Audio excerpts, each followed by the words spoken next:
Hello বন্ধুরা, সোজা সাপটা রান্নায় সবাইকে স্বাগত। আজকে মাটন করব, ম্যারিনেট করে রেখেছি। আর মশলার মধ্যে হচ্ছে রসুন, লঙ্কা, পেঁয়াজ, আদা, এগুলো মিক্সিতে ভেজে নেব। আর পেঁয়াজটা ভেজে নিচ্ছি, বেরেস্তা করে নিচ্ছি।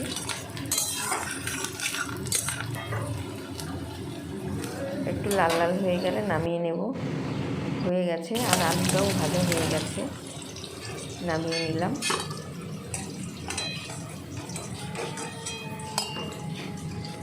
আলুটা একটু হলুদ, একটু লবণ দিয়েছি, দিয়ে একটু ভেজে নিয়েছি। আর এদিকে চালটা ভিজিয়ে রেখেছি। আমি এখানে 2.5 কৌটো চালের, মানে 700 গ্রাম চালের ভাত করেছি বিরিয়ানির জন্য। তো এর মধ্যে সাদা তেল, একটু দারচিনি, একটু নুন দিয়েছি যাতে ভাতটা ঝরঝরা হয়, আর দারচিনিটা একটু ফ্লেভার হবে। তো কড়াইতে তেল দিয়েছি আর গরম মশলা ফোড়ন দিয়েছি আর তেজপাতা দিয়ে দেব। এবার মাংসটা বসিয়ে দেব। দই, লঙ্কা গুঁড়ো, হলুদ গুঁড়ো, ধনে গুঁড়ো, জিরে গুঁড়ো, এগুলো সব দিয়েছি। আর কাঁচা তেল, লবণ দিয়ে ম্যারিনেট করে রেখেছি। আর জিরে মশলা তো বললামই, আর হচ্ছে কাঁচা মশলাটা তো দেখিয়ে দিলাম, লঙ্কা, পেঁয়াজ, রসুন, আদা এইসব। তো ফোড়ন দেওয়া হয়ে গেল, ওই মাংসটা দিয়ে দিলাম।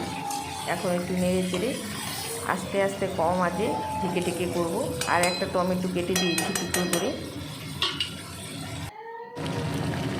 আর মাংসটার মশলাটা আগে তেলে ভেজে দিতে ভুলে গেছি, আবার অন্য কড়াইতে এই যে একটু ভেজে এখন দিয়ে দিলাম।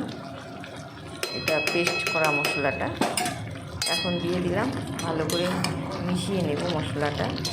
এখন কম আঁচে ঢেকে ঢেকে রান্না করব। পাঁঠার মাংস একটু সময় লাগে, আস্তে আস্তে সেদ্ধ হবে, তাহলেই ভালো হবে। ব্যাস, এখন একটু ঢেকে দিলাম। প্রায় কষানো হয়ে এসেছে, এখন একটু নেড়ে চেড়ে দিলাম। সেদ্ধও প্রায় হয়ে গেছে। আমি জল ফুটিয়ে রেখেছি, কষানো হয়ে গেলে ঝোলটা দিয়ে দেব। আর একটু কষানো হবে, আরেকবার একটু ঢেকে দিলাম। এখন পুরো কষানো হয়ে গেছে, তেল ছেড়ে দিয়েছে। আলুটা এখন দিয়ে দিলাম।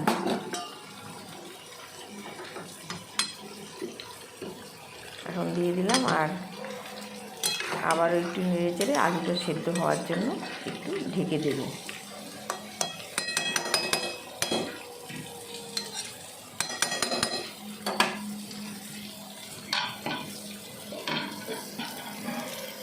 ব্যাস, এখন একটু ঢেকে দেব। এদিকে ভাতটা করে নিচ্ছি।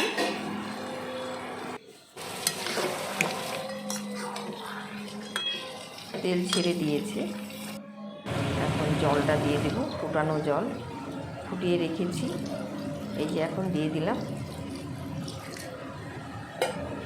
আলুটাও প্রায় সেদ্ধ হয়ে গেছে, আবার একটু মিশিয়ে দেব।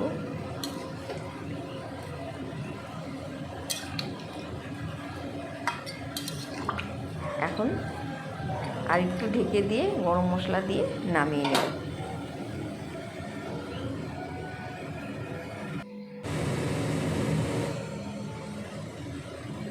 কালারটা খুব ভালো এসেছে, ফুটেও গেছে, সেদ্ধও হয়ে গেছে সব। এখন গরম মশলা দিয়ে দিলাম, নামিয়ে নেব। কড়াই ধরেই নামিয়ে নেব।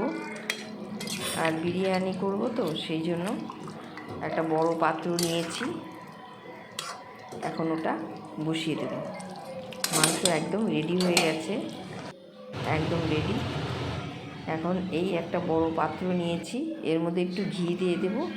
ঘি দিয়ে প্রথমে আমি একটু মাংসটা দিয়ে দেব। আমি তখন ভিডিওটা দেখাতে পারিনি, এক হাতে করছিলাম তো। আর এই কেশর দুধের মধ্যে গুলিয়ে রেখেছি, যখন হবে বিরিয়ানিটা তার উপর দিয়ে ছড়িয়ে দেব। এই মাংসটা প্রথমে দিয়েছি, রাইসটাও দিয়ে দিলাম। আর একটু এটা হচ্ছে বিরিয়ানি মশলা, এটা আমি বাড়িতে তৈরি করেছি, জায়ফল, জয়িত্রী সব কিছু মিলিয়ে করেছি। কয়েকটা গোলাপের পাপড়িও আছে। সাজিরে আছে, চলো সব কিছু মিলিয়ে করেছি। আমি এটা দেখাতে পারিনি। কাটো তো, কাটা জায়গাটা এখন আমি হ্যাঁ কাটো। চলে গেছে। এই যে বেরেস্তা ছড়িয়ে দিলাম। তো গোল আবার আরেক লেয়ার মাংস ঝোল দিয়ে দিচ্ছি। আরেকবার ভাতটা দিয়ে দিব, রাইসটা দিয়ে আরেক লেয়ার দিয়ে তারপরে বেরেস্তা ছড়িয়ে দিলাম। ডিম ছিল, অল্প ডিম ছিল, আগেই দিয়ে দিয়েছি ভাতের তলায়। এই যে ঘিটা গলিয়ে রেখেছি, একটু ঘি দিয়ে দিলাম। আর ভাতের বসানোর সময় একটু নুন দিয়েছিলাম ভাতের মধ্যে, আর তরকারিতে তো নুন আছেই। এ সব কিছু দিয়ে দিয়েছি। এখন কেশর দুধটা দেব। এই যে দিয়ে দিলাম কেশর আর দুধটা দিয়ে এখন 20 মিনিটের জন্য ঢেকে স্টিমে রাখবো। খুব লো আঁচ করে রাখবো, লো ফ্লেম। আবার একটু গরম না, এটা হচ্ছে বিরিয়ানি মশলা, আরেকবার একটু দিয়ে দিলাম। ব্যাস প্রায় সব হয়ে গেল। এবার দমে দিয়ে দিলাম ঢেকে। একটা ফুটো আছে, আমি এটা একটা লবঙ্গ দিয়ে এই যে ফুটোটা ঢেকে দেব। আবার আর একটু ঘি দিয়ে দিলাম।